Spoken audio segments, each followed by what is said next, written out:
Bonjour, je suis Quentin, CTO de SettleSuite, que j'ai rejoint en juin 2021. Les technologies qu'on utilise chez SettleSuite sont assez diverses. Pour notre backend, on utilise du Python Django et du Go Fiber. Sur nos frontaux, on est sur du React.js en TypeScript, bien sûr. Et pour tout ce qui est de notre infrastructure, on va être hébergé chez GCP. Pour tout ce qui est outils de gestion, etc., on est sur du Linear pour le suivi de nos issues et de nos features, et sur du Sentry pour la gestion de nos erreurs. Les challenges techniques sont assez communs à la plupart des boîtes tech.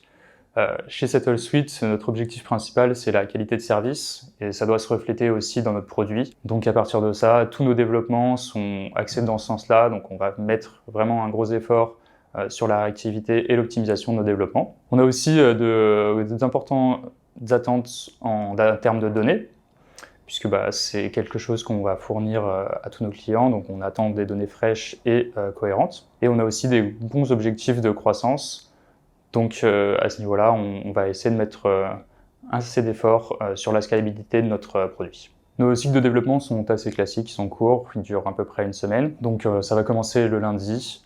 On va définir ensemble toutes les features à effectuer au sein de ce sprint, qui vont être donc travaillées toute la semaine et revues la semaine suivante, le lundi encore, pour décider de quelles features sont validées et à mettre en production et lesquelles sont à corriger. Suite à ça, on va faire notre mise en production le jeudi, donc un total d'une durée de développement de 10 jours. Pour le suivi de nos issues, on va utiliser Linear, comme je l'ai dit précédemment, et bien sûr, on continue de communiquer au sein des équipes tout au long de la semaine. Si je devais convaincre un ou une dev de nous rejoindre à SettleSuite, je dirais que rejoindre SettleSuite, c'est pouvoir participer à l'élaboration d'un produit qui est vraiment en pleine croissance. Donc c'est pouvoir vraiment mettre sa touche et être acteur de ce produit, pouvoir vraiment laisser une marque et participer activement à ça.